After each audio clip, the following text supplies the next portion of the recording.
So, what is online advocacy, Daniel?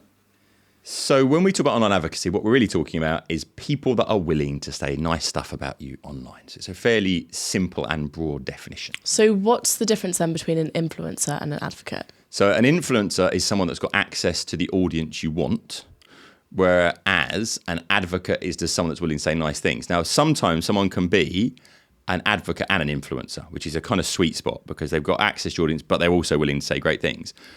But advocates don't have to be influencers. Someone that's willing to leave an online review, it doesn't matter who they are. They don't need 10 million followers. The reality is that actually they are saying nice things and it can create word of mouth and all those sorts of things. So we want to go through and try and encourage advocacy. We want people that are willing to say nice things about us. So we need to try and nurture that. So advocacy nurturing programs become really important by rewarding those people that are going to say great stuff about us. People get very confused with this. Like they get muddled up with celebrity. And actually, just because I have fame, or that doesn't mean I've actually got influence.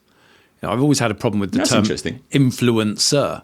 We all have influence in some way, shape or form. So, Daniel, you're very influential in lots of circles, you know, within your peer group, within marketing, for example, right, or within your own personal family.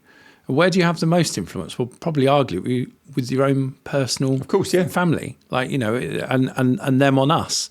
So you've got these sort of ever increasing or decreasing circles of influence that you're playing. And that's a very different thing from online influencer, right, which is a bit of a bizarre modern concept in many respects. But I think, you know, the real sweet spot for me has always been someone that actually like is an advocate of you because they've made their own mind up about it. You know, so for me, it's much more about, you know, seeking actual influence, like finding a love of your product or service and building a relationship that goes way deeper than just a paycheck. You know, that's where it all goes kind of wrong for me. And they can be internal or external, right? Yeah, so what you have external advocates, those people that, you know, love your product or service, but you also have your internal advocates, the members of your team that are talking about your stuff externally as well. So I always try and say, who are the influencers that have got reach into this particular audience that I might be able to talk about things? Who are our advocates that always say nice things about us that I really want to encourage that and nurture those relationships? And who internally are going to be our advocates that go off and speak about things? And you don't have to have huge reach to be very, very influential. I was doing some work with a non-profit. I was helping them for free with some campaigns. And they're an organisation who specialise in highlighting the dangers of like the dangers to children of accidents, right? So the company, a charity called Capped, and they were running this campaign on the dangers of those little button batteries. Right, yeah. That if you eat them, they're terrible. Now, they had one lady on their Facebook group. I think she had about 20 people on Facebook that she was following. And she posted up in response to one of their posts a very like true harrowing story about what happened to her son when he ate one of these.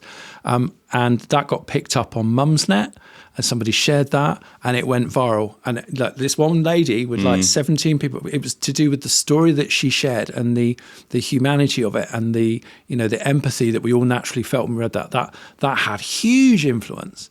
So I think when you're looking at influence online, you know, think about it a little bit broadly. It's much more than just somebody with a lot of Instagram followers. Yeah, in fact, right. in some cases, you know, I mean, what this lady did would dwarf what some of those big influencers would make you pay for. So it's an interesting space. So why is advocacy so important then? As we move into a period of less and less trust, because there's all these people with fake followers and you've got AI, you don't know if it's human or not and all those kind of things. The reality is those one-to-one relationships are really important. And actually, me saying to you, you know, if we know each other, I think this product's great, or you should try this out, or go and take a look at that, that's way more persuasive than a marketing campaign. So all we're really talking about is going back to word of mouth, community, trying to nurture that as we kind of go through things. And do you have any tips for driving that forward?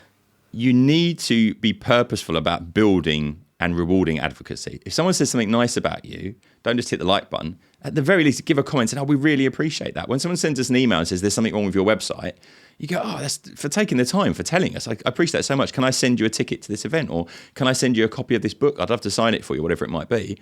And those little moments of delight can really have a difference. So you need to really nurture advocacy to achieve it. And just to add to that, I say, like, chase the love, chase down the love and like seek influence, not celebrity.